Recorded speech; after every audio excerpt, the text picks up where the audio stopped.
Under-19 ലോകകപ്പിൽ പാകിസ്ഥാനെ തോൽപ്പിച്ച് ഇന്ത്യ സെമിയിൽ. സൂപ്പർ സിക്സിലെ അവസാന മത്സരത്തിൽ 58 റൺസിനാണ് പാകിസ്ഥാനെ ഇന്ത്യ തോൽപ്പിച്ചത്. കനിഷ് ചൗഹാനാണ് കളിയിലെ താരം.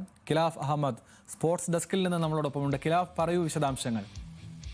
ആനന്ദ്, നമുക്കറിയാവുന്നതുപോലെ തന്നെ ഇന്ത്യയും പാകിസ്ഥാനും ഒരു ആവേശം നിറഞ്ഞ പോരാട്ടം തന്നെയായിരുന്നു ഇന്ന് അണ്ടർ-19 സൂപ്പർ സിക്സിലെ അവസാന ഗ്രൂപ്പ് മത്സരത്തിൽ നടന്നത്. ഇതിൽ നമ്മൾ എടുത്തു പറയേണ്ടത് പാകിസ്ഥാനെ തോൽപ്പിച്ച് 58 റൺസിന് തോൽപ്പിച്ചുകൊണ്ടാണ് ഇന്ത്യ സെമി പ്രവേശനം രാജകീയമാക്കിയത്. ഇതിൽ നമുക്ക് എടുത്തു പറയേണ്ടത് കനിഷ് ചൗഹാന്റെ പ്രകടനം നിർണായകമായിരുന്നു. താരം ഓൾറൗണ്ട് പ്രകടനമാണ് ഇന്ന് കാഴ്ചവെച്ചത്.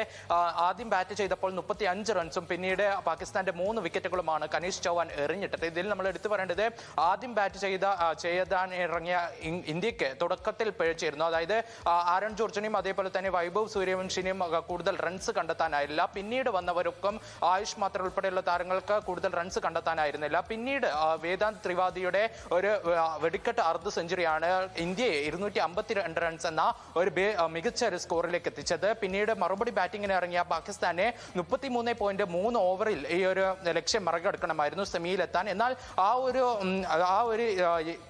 ആ ഒരു മത്സരത്തിൽ പൂർത്തീകരിക്കാൻ, ആ ഒരു ഓവറിൽ തന്നെ പൂർത്തീകരിക്കാൻ ആയില്ല. കാരണം നമുക്കറിയുന്ന പോലെ ഇന്ത്യയുടെ ബോളിംഗ് നിര ഈ ഒരു ടൂർണമെന്റിൽ മികച്ച രീതിയിലാണ് പന്തെറിഞ്ഞുകൊണ്ടിരുന്നത്. ആ ഒരു ബോളിംഗ് നിരയെ മറികടക്കാൻ പാകിസ്ഥാൻ ആവില്ല. 194 റൺസ് എടുത്ത് പാകിസ്ഥാന്റെ എല്ലാ ബാറ്റർമാരും പുറത്താവുകയായിരുന്നു. ഇതിൽ എടുത്തു പറയേണ്ടത് കനിഷ് ചൗഹാനാണ് കളിയിലെ താരം. അടുത്ത മത്സരത്തിൽ, അതായത് രണ്ടാം സെമിയിൽ ഇന്ത്യയുടെ രണ്ടാം സെമിയിൽ അഫ്ഗാനിസ്ഥാനാണ് എതിരാളികൾ. കൂടാതെ ഗ്രൂപ്പിലെ ജേതാക്കളായി ഇംഗ്ലണ്ട് ഓസ്ട്രേലിയയും നേരിടും. ആനന്ദ്.